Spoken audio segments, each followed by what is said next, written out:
book in the Bible where the name of God is never mentioned. In fact, you can read the entire book and you won't find one religious word in it. Not God, not prayer, not faith, nothing. It's the book of Esther. But even though the name of God is nowhere mentioned in the book, you sense his presence everywhere controlling things. It's sort of like a dollhouse where the top has been removed and some big father can lean into that dollhouse and rearrange the furniture, move the people around, do whatever he wants. That huge father nowhere appears in the dollhouse, and yet he controls everything that happens. That's sort of the way it is in the book of Esther. You don't see or hear God anywhere in the book, and yet you sense his presence dominating everything. Today, I'd like to tell the story of the book of Esther as dramatized by Dr. Donald Sanukian, professor emeritus at Biola University in California. The story is told through the eyes of one of the minor characters of the book. The man is on the palace staff. He's an attendant to the king. He's on the inside. He knows everything that's going on. How would this man, who never hears the name of God, but who knows all that's happening, how would he view it? What sense would he make of it all?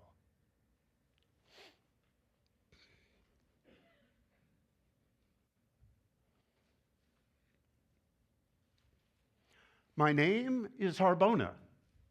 My job? Well, that depends on what country you're in. In Britain, I might be known as a personal valet. In your country, I might be called an executive assistant.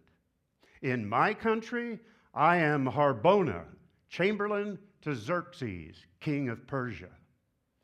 You may know him by the name Ahasuerus. Well, at first, I hesitated to take the job because you never knew about Xerxes. One day, you'd be good friends with him, everything would be going along just fine, and then all of a sudden he'd turn on you, and it was all over. For instance, once Pythias, one of his leading officials, offered Xerxes $40 million to pay for one of the Persian military campaigns. Well, Xerxes was so overwhelmed with that generosity that he refused the offer, and even gave Pythias a present besides. But then a little later, when Pythias hinted that maybe his oldest son could be excused from the campaign, Xerxes was so infuriated, he hacked the boy in two, and then he marched his army between the pieces. That's what I mean when I say you never knew about Xerxes. Another time, a storm at sea destroyed 300 of his ships. Xerxes grabbed a strap and he went down to the seashore and he beat the sea 300 times, once for each ship. So you can see why I hesitated to take the job. But I took it. I made up my mind I would get along with Xerxes. I'd never rub him the wrong way. Just sort of go with the tide. But let me tell you about a series of amazing coincidences that have happened in Persia lately. We have had the most peculiar chain of events take place. It's kind of funny how it all worked out. It all started years ago after what we call the Bay of Salamis fiasco. Real tragic.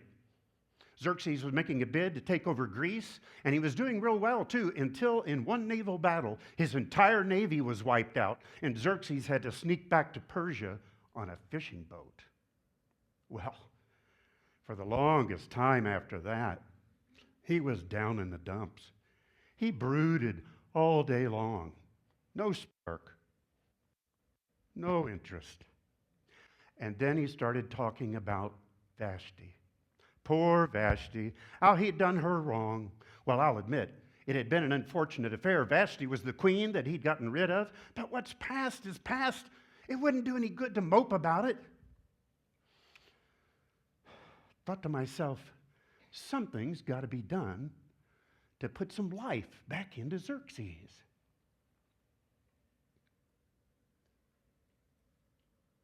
I know. Women. women, and lots of them. That'll get his mind off Vashti. So I told him my idea. Xerxes, why don't you gather beautiful young virgins from all over the kingdom here to the palace, and why don't you get to know them? And maybe you'll like one of them well enough to make her a new queen. Well, he went for the idea. Pretty soon we had the most beautiful girls in all of Persia right here at the palace. The whole thing did wonders for Xerxes. Those pretty girls, he saw them all. But there was one in particular who caught his eye, and he began to see more and more of her until finally she's the only one he cared about. And sure enough, Xerxes had found himself a new queen. The girl's name was Esther. As far as I'm concerned, he picked the best one, a real beauty. Funny thing, though, Esther didn't look Persian to me. Well, she was dark complexioned and all, but, well, what difference does it make? She made a good-looking queen, and Xerxes was his old self again. Well, things went on real smooth after that for about 5 years. And then one day, while Xerxes was holding court, in hopped Haman. Now, Haman was the king's favorite. He'd been rapidly rising in our State Department until now he was number 2 in the kingdom. I didn't care for Haman, though. I didn't trust him. I never told Xerxes that, go with the flow. Anyway, Haman came in with this speech all prepared. Xerxes, scattered throughout your kingdom is a group of people who are a very disruptive element. They have their own peculiar laws, and they don't follow our Persian ones. And it's to your disadvantage to continue to tolerate them. Now, I propose that we issue a decree that they all be destroyed, and I myself will give personal funds to take care of the matter. You know what Xerxes said? Sounds like a good idea, Haman. Take care of it. And Haman, keep your money. Use government funds. Just like that. He didn't ask Haman who he was talking about or what it was. But that's just the way Xerxes was sometimes. But it wasn't Xerxes who puzzled me as much as it was Haman. I couldn't see what Haman was getting at. It's not like him to be so solicitous of the king's welfare or so free with his own money unless he's getting something out of it. So I decided to find out what was going on. The fellow who taught Haman's sons was a friend of mine. You know what it was? Haman wanted to wipe out an entire race of people because of one member of that race. Yeah, because he was irritated by one member, he wanted to destroy them all. Here was his problem. We have in Persia what we call a citizens' council. The council is composed of one member from each of the ethnic and national groups throughout the kingdom. Each group selects one member to sit on the council. And the purpose of the council is to handle those minor matters that you wouldn't bring to the attention of the king. Well, Haman, as number 2 in the kingdom, it's his job just to drop in on the council once in a while and see how things are going. Well, whenever Haman comes in, all the representatives from all the national groups, they all get up and they bow down to Haman. All the representatives get up and bow down, except for one of them, the Jewish representative, who just stays seated in his chair. And that's all Haman saw. All the representatives up and bowing down, except for one sitting there looking at him. Okay for you, Mr. Jewish representative. I'll get you and your people. And that's who he was after, the Jews. Haman wanted to liquidate the Jews because their representative would not bow down in the council meeting. And I mean liquidate them. I saw a copy of the decree after he got through filling it out, and it was brutal. Destroy, kill, and annihilate all Jews, young and old, women and children, December 13th, and confiscate their property. You couldn't misunderstand it. Destroy, kill, and annihilate. That ought to do it. All Jews, young and old, women and children, December 13th. And I thought to myself, those Jews, they only have 11 months to live. You know, as I thought about it, the whole thing didn't quite make sense to me. As near as I could tell, the reason why the Jewish representative would not bow down in the council meeting had something to do with his religious beliefs. But we Persians have always been tolerant of other people's religions. That Haman, he gets my goat. I thought about saying something to Xerxes about it, but why stick my neck out? It was too late anyway, because the decree was already being circulated throughout the kingdom. A few days later, I was going by an open window on the second floor of the palace when I heard a loud commotion down in the courtyard. I looked out. Some fella down there was wailing and screaming, making an awful noise, and he was a mess. His hair was matted, his face was smeared with ashes, his clothes were torn. I thought to myself, somebody's got to tell that guy to get away from the palace. And I was going over to the stairway to go down. I ran into Haytak. Haytak was the queen's attendant. He looked like he was going the same way I was, only he was carrying some clothes. I said, where are you going? He said, I'm going down there to that fellow in the courtyard. The queen wants me to take him these clean clothes. Well, I'll let you take care of it then. And tell him to stay away from the palace. I thought to myself, that's Esther. She's all heart. How many queens would care about a bum who needed new clothes? But a short time later, Haytak was coming back in, and he still had the clothes with him. So what's the matter? Weren't they his size? Do you know who that is? No. Who? It's the Jewish representative, that's who. Well, he does have something to holler about. He's probably seen the decree, but why come here around the palace? I don't know. He just gave me this piece of paper and told me to go see Esther about it. See Esther? Yeah, it's probably a copy of the decree, but why bother her? I don't know. He told me to tell her that she should go and see Xerxes. See Xerxes? He knows about the decree, but he doesn't know it's against the Jews. And why bother the queen? I don't know. I better do like you said. Here, let me have it. All right. I saw Haytak later that day, and he looked like he was sitting on a powder keg. Hi, Haytak, how's it going? Harbona, you'll never believe it. The queen is Jewish. You're kidding.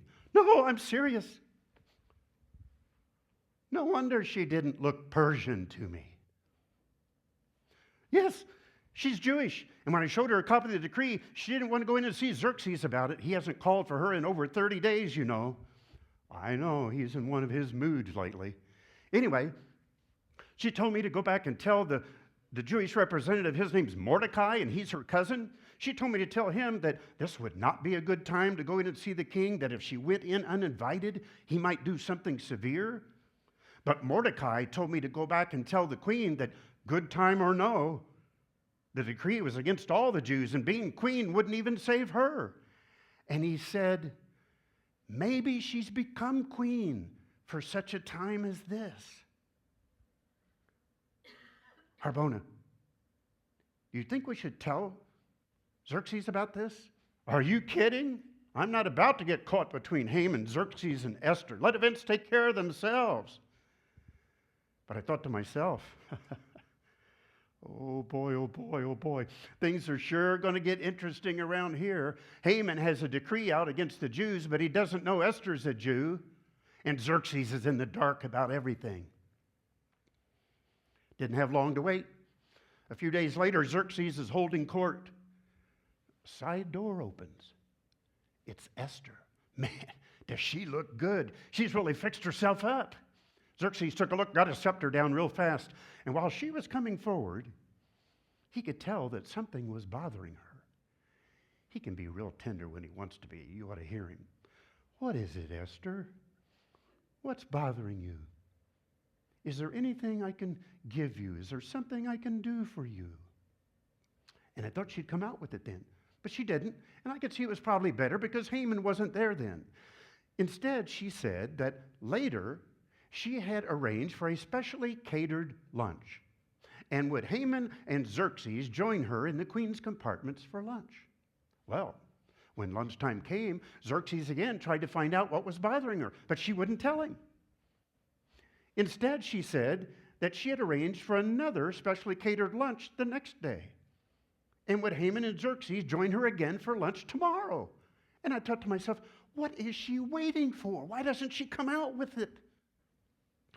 But you know, it's kind of funny that she didn't tell him at that first lunch, because a couple of very interesting things happened before that second lunch. If she had told him at the first lunch, it would have been too soon because of what happened between those two lunches.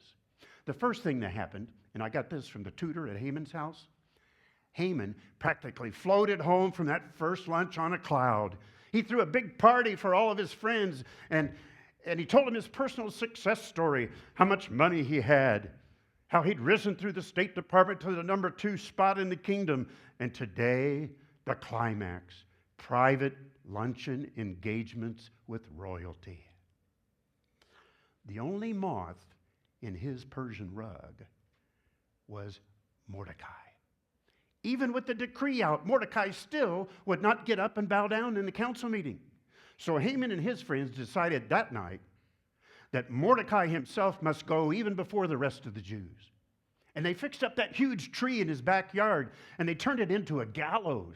And they agreed that first thing in the morning, Haman would talk to Xerxes about having the Jewish representative hanged on it. The second thing that happened, and this is really weird, that night, Xerxes had insomnia. He couldn't sleep, and he usually slept like a baby. But about 3 in the morning, I heard him, "Harbona! Harbona!" I was in the next room.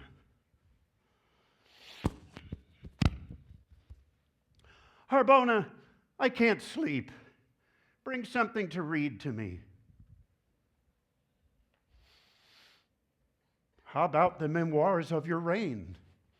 "That'll be fine." I went and got the scrolls, came back. I started reading, and after I'd been reading for about 15 minutes, I came to a very interesting paragraph. How one day, on his way to the council meeting, the Jewish representative had overheard a plot to assassinate the king. But he had tipped off the queen, foiled the plot, and saved the king's life. Xerxes perked up when I said that. Yeah. Harbona, I kind of remember Esther telling me something about that. Harbona, was anything ever done to reward, what's his name, Mordecai. Yeah, was anything ever done to reward him? Scan the next few paragraphs. Nope. Harbona, remind me, and first thing in the morning, we'll take care of that oversight. All right.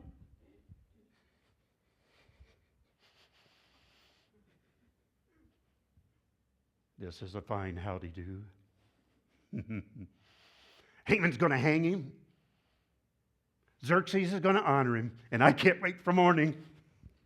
Sure enough, first thing on the throne, Xerxes didn't need any reminding. "Is any of my advisors available?" Someone said, "Haman's outside. Send him in." In came Haman, ready to tell the king his idea about having the Jewish representative hanged. Never got the first word out. Haman, there's a man in my kingdom that I owe a lot to. I'm deeply indebted to this man, and I want in some way publicly to show everyone how much I owe this man. Do you have any ideas, Haman? Did Haman have any ideas? He thought it was himself. "Oh, yes. Yes, Xerxes. Let me see. Whoever it may be, I would put the king's ceremonial robe on him, and I would put a gold crown on his head, and I would set him on the king's stallion, and I'd have one of your leading officials conduct him through the public streets shouting, 'This is a man the king wants to honor.'" Haman, that's good. Look, you're a leading official. Go and do that for the Jewish representative. Mordecai's his name. He'll be getting out of the council meeting right about now. Meet him there with all the trimmings that you just mentioned. And Haman, shout loud, for I owe this man a lot. I wish you could have seen Haman's face. One minute he was, and the next, he looked whipped when he went out. Xerxes turned to me and he says, "What's the matter with Haman? Doesn't he feel well?" No, I don't think so. See what I mean about things falling into place? Now, as the morning went by, we got glowing reports on Haman's little parade. When lunchtime came, we all met at the Queen's quarters for lunch. It was a good lunch. Esther, Xerxes, and Haman. And while they were lingering over dessert, Xerxes turned to Esther. He said, Esther, something's been troubling you these last few days, and I want you to tell me what it is. Is there something I can do for you? Is there something I can give you? And I thought, here it comes, and sure enough. Yes, Xerxes, there's something you can do for me. There's something you can give me. Give me my life and the life of my people, for we are about to be destroyed, killed, and annihilated. I wish you could have seen Haman's face. Each one of those words was like a slap in the face. What do you mean, Esther? Who dare do such a thing? Haman. Haman against what? The decree. And that was too much for Xerxes. He had to go out through the gate into the courtyard to think it over. And when he went out, Haman fell apart. Oh, Esther, Esther, I had no idea. Esther, I never would have. Esther. She turned her head and walked away from him. He got up out of his chair, went over to where she was, got down on his knees and began to beg her. She wouldn't pay any attention. He began to grab her to make her listen. She had to push him away. And just then Xerxes came back in, took one look, came up with the wrong idea. Will you molest the queen in my own palace? Cover his face. And that was it for Haman. When you cover the face, when you drop the death veil, it's all over. I spoke up then. I don't usually, but it seemed safe. Xerxes, Haman had fixed up that huge tree in his backyard to hang the Jewish representative on. It makes a high gallows. Hang him on it! And they did. And they also issued another decree. You can't take back a former one in Persia, but you can issue another one to balance it off. And when the second decree came out, the Jews were told that when December 13th came, they could use whatever means at their disposal to defend themselves against anyone who came to do them harm. In fact, it said that they could even band themselves together and take the initiative against any of their enemies, and the government would ask no questions. I wish you could have seen the Jews dancing in the streets when that one came out. Later that day, I was on the second floor of the palace by that window, thinking back over all those things that had taken place. Esther being picked queen out of all those girls. Mordecai being the Jewish representative and saving the king's life. Xerxes having insomnia on just the right night. And as I looked down in the streets and watched the Jews celebrating, and as I looked out over the palace wall, and I saw Haman dangling from the tree. And as I thought about how all those things had worked together, I thought to myself, those Jews, they sure are lucky.